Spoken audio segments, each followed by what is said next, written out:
I mean, but now you are so focused on talking about anti-aging That and part. all the things that we can do. It's all inside though. And again, when I talk about that, because I do think self-care is self-love. And so I am saying take care of yourself. And if you are a girly girl and and getting your nails done or getting massages is a thing that makes you feel joy, do that. Yeah. If going on vacations makes you feel joy, do that. Don't go into debt to do something that you can't afford because that's Yeah. going to just bring more stress. But eat well, right? Invest Give in a the damn. food. Right. Move your body. Right. Yeah. Absolutely. Move your body. Get your 150 minutes in of aerobic exercise every week. Yeah. Do 3 days of resistance training. Drink lots of water. Try to eat mostly plants and make sure that the food and stuff you put in your body is high quality because that's going to make you live better longer. But I don't want to be on a ventilator. I don't want to be on dialysis. I'm not trying to live, in a wheelchair where all you got to do is buy me a new robe 3 or 4 times a year and give me a new clicker. Did you say buy you a new robe? New robe and buy me a new clicker because I'm sitting in front of the TV. That's all I'm doing all day. I'm not trying to be there. I don't want to live to 114, but I don't have any physical. I want to be out and about. I want You to hang. said 114. That's You my want to number. live to 114. For some reason, that's my number. The guy, that's Really? the name of Jesus. 114. I'm claiming it. 114. 114. So tell our audience, because you are over 40. Yeah, almost 50. Yeah, you're almost 50. You're 48 years old. And you obviously, I mean, you look amazing. And so what does a regimen look like for you? So what I do is in the morning, I'm a coffee drinker. I try not to drink too much, but I drink coffee. And then I will, for breakfast, mostly I'll do like some oatmeal or something like avocado. I don't really like a lot of breakfast food. So I'm into I'll Me eat a salad either. for breakfast. Yeah, or me I'll too. eat some leftover dinner for Yeah. breakfast, and then I'll, same thing for lunch. I'll try to eat some something planned, some salad. But what I also do is I'm pretty regimented in I eat kind of the same thing, right? Yeah. Some vegetables and a meat. And occasionally I'll deviate and eat out, but it's not like I try to do a lot of super savory, like all this extravagant stuff. I'm pretty bland in my diet. Food is medicine. And so I don't look for pleasure in food all the time. I'm not, I try to just keep it pretty clean. So that's So what I are do. you a pescatarian? I eat everything. Okay. But So you eat. plant-based means that you eat everything, but mostly what you eat is plants. plants, And other yeah. than that, I'll have some ribs occasionally, but it's not every single day. Like every day is not going to be fried chicken. Occasionally I eat fried chicken, but not all the time. But I try to eat bad as often as I eat wedding cake. I try to eat bad as often as I eat wedding cake. So Rarely. rare. Yeah, but Yeah. mostly what I do is eat pretty clean. Jennifer Aniston, I don't remember if you know her from Friends. I'm aware. So they said when all those years of Friends, every single day she had the same salad every single day for all those years. And if you ever watch the Kardashians, if you notice, most of the time they have a big old bowl of salad. Yeah. And I always thought that was purposeful, that they're showing you that as much as you talk about, how superficial they are, I see them eating very, very healthy. Yeah. And so I do, for the most part, I mean, you can throw some extra different stuff in there, right? But I try to eat mostly, that's how I get I eat a lot of salads and stuff. Yeah. I'm right there with you with the plants. I'm a plant-based girl. I was vegan for 5 years. Oh, that's what I'm talking about. But I, went back to eating fish. And so every now and again I'll eat fish. But mostly, I'm plant-based pretty much all the time. But Your arties will love it. they do. Yeah. Like all these people talk about this cholesterol and all this kind of stuff. My blood pressure's great. Yeah. I'm not even pre-diabetic. Not at all. No. But it is what goes in is what comes out. And so when we talk about... I want to meditate. I pray. Oh, good. This is not trying to flex, but we do have a sauna in our house.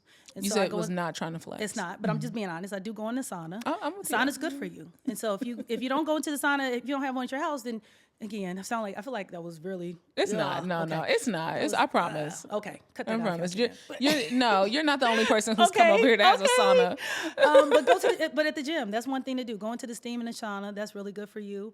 I don't do the cold plunge. I really keep hearing good data about cold plunges. know. I can't do it. I'm not It there makes me- yet. I feel like I'm gonna have a heart attack. I just do. I like getting cold. I keep looking at it. They do it at Solid Core every now and then. They'll have a plunge.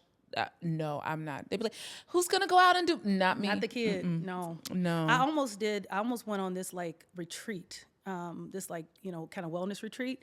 But a big part of it was they were going to this whole like big lake where you do the wellness, like the cold plunges every morning. And I was like, I don't want, never mind. Yeah. So yeah. Okay. So meditation is a part of your regimen. Right. Yep. I the exercise. praying I and go your for walks. exercise. Yeah. And walks. And so I want you to talk though, because it's not just about that. It's also a mindset. That is. Because you really talk about this mindset on wellness. Yeah. So the other thing I do is I'm a big visualization person. It's crazy how every single thing I've ever written down and put in front of me has come true. Every single thing. Yeah. All the way down to one year, I put a salary on the wall and I made that salary, exactly that salary. And it's just insane how writing things down focuses you. So and then the other thing I did, if my daughter has my phone, and people will always say, oh my God, that's your body.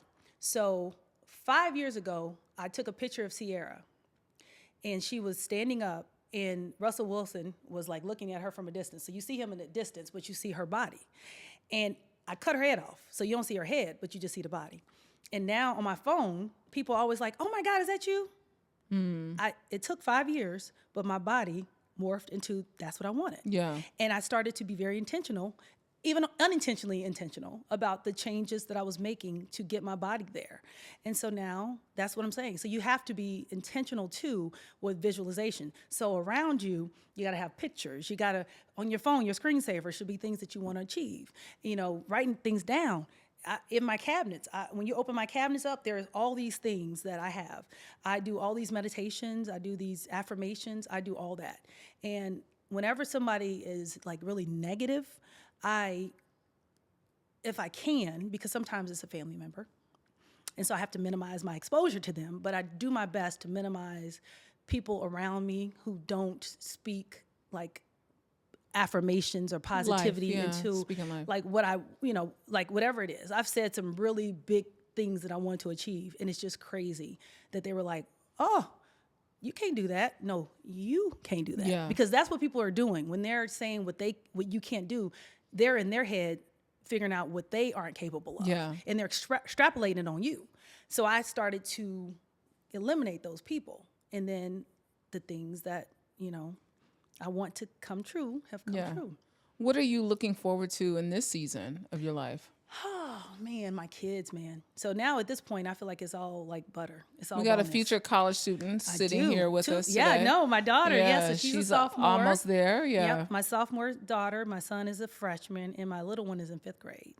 And so I know at this point, it's all about making them, teaching them how to be Metcalfes, right? So investing in, and I bring them, until you tell me I can't, I bring my kids everywhere I go, because I want to spend as much time as I possibly can with them, because it's finite, the opportunity I have to teach them.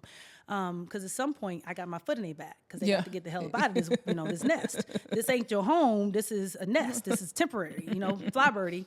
But I'm trying to teach them all the things so they can. So they won't be surprised. It's not going to be a shock when it's time for them to go and thrive. Hey, Vault family, thanks for watching. If you enjoyed this clip, make sure to check out our full interview on our channel at Vault Empowers Talks. We don't just scratch the surface. We dive deep into the lives of some of the world's most influential leaders and change makers. Don't forget to like, to comment, and be sure to subscribe for more inspiring conversations. See you next time.